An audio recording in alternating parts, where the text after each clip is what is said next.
అనంతాచార్యుల వారిని పూర్వం కర్ణాటక దేశంలో పుట్టినటువంటి ఒక సద్బ్రాహ్మణుడు భగవద్ రామానుజాచార్యుల వారి శిష్యరికం చేస్తూ శ్రీరంగంలో ఉండేవారు. ఒకనాడు శ్రీరంగంలో ఆయన అనుగ్రహ భాషణం చేస్తూ రామానుజులు అన్నారు, తిరుమల కొండ మీద విశేషమైన చలి ఎముకలు కురికేస్తూ ఉంటుంది. శ్రీనివాసుడు అలంకార ప్రియుడు, ఆయనకి నిత్య పుష్ప కైంకర్యం జరగాలి, తులసి కైంకర్యం జరగాలి. కానీ 7 కొండల మీద ఉండేటటువంటి దోమల, ఈగల, పురుగుల, విషక్రిముల భయానికి, చలి భయానికి ఎవ్వరూ వెళ్లి కొండ మీద ఉండి చెరువు తవ్వి మొక్కలు పెంచి పువ్వులు తీసుకొచ్చి స్వామి కైంకర్యం చెయ్యడం లేదు. మీలో ఎవరైనా వెళ్లి ఇందా పని చేస్తారా అని అడిగారు. ఎవ్వరూ లేవలేదు. అక్కడ చలిగాలికి భయపడి ఒక్క అనంతాచార్యుల వారు మాత్రం పైకి లేచారు. నేను వెడతానన్నారు. అంటే వెంటనే రామానుజాచార్యులు వారు అన్నారు, అన్నారు. అంటే ఓరి మగాడా అన్నారు. అంటే అక్కడ భగవంతుని యొక్క కైంకర్యం చెయ్యడానికి తనంత తాను ముందుకొచ్చి పురుషుణ్ణి అనిపించుకున్నారు.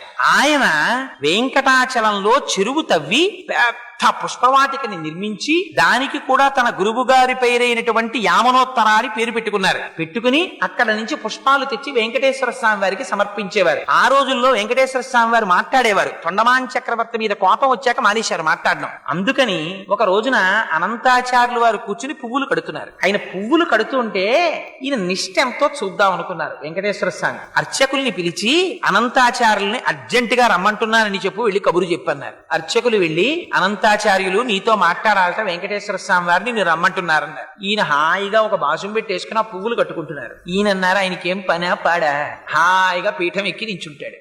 అందుకని వాణ్ణి వీణ్ణి అందరినీ పిలిచి కబుర్లు చెప్తానంటాడు. నేను ఒక్క అరగంట ఆలస్యం అయిందా ఈ మొగ్గలు బాగా విచ్చుకుపోయి రేఖలు ఉడిపోతాయి. అప్పుడు ముట్టుకుని కడితే రేఖలు ఉడిపోతాయి, అందం ఉండదు. అందుకని నేను మా గురువు గారు రామానుజాచార్యుల వారికి ప్రమాణం చేసి వచ్చాను, మంచి పూలదండలు కట్టి వెంకటేశ్వర స్వామి వారికి సమర్పిస్తానని. అందుకని ఇప్పుడు రాను, నాకు కుదరదన్నానని చెప్పారు. అంటే అర్చకులు అలాగే వెళ్ళి చెప్పారు, ఆయన రారటండి ఇప్పుడు. అంటే ఏం చేస్తున్నాడన్నారు. మీకు పూలదండలు కడుతున్నట్ట, మొగ్గలు పాడైపోతాయిట, ఆయనకేం పనా పాడా అన్నాడండి అంటే సరేలే అని నించున్నారు స్వామి. ఈయన తర్వాత పుష్పమాలికలన్నీ కట్టుకుని బుట్టలో పెట్టుకుని దాన్ని భుజానికి తగిలించుకుని లోపలికి వెళ్లారు. గుళ్ళో వెళ్లి ఈ పుష్పమాలన్నీ అలంకారం చేద్దామని గడప దాటి చేతిలోకి తీసుకుంటున్నారు. వెంకటేశ్వర స్వామి వారు మూతి ముడుచుకుని అన్నారు, పుష్పమాలలు మాత్రం పట్టుకొచ్చేస్తావు, అలంకారం చేసేస్తావు, కబురు చేస్తే చాలా పనిలో ఉన్నాను, పనా పాడా రమ్మంటాడన్నావుట, ఎందుకు వచ్చావు, నాకు అక్కర్లేదు, నీ పుష్పమాలలో పట్టుకుపో అంటే ఆయన అన్నారు, నువ్వు పుచ్చుకోకపోతే మానేయి, నాకు అనవసరం. మా గురువు గారికి నేను ప్రమాణం చేశాను, పుష్పమాలికలు నీకు సమర్పిస్తానని, కట్టేస్తాను, తెచ్చేస్తాను, ఇక్కడ ఉన్న తలుపు గొళ్ళానికి తగిలించి వెళ్ళిపోతాను, నువ్వు వేసుకోకపో, నాకు అనవసరం,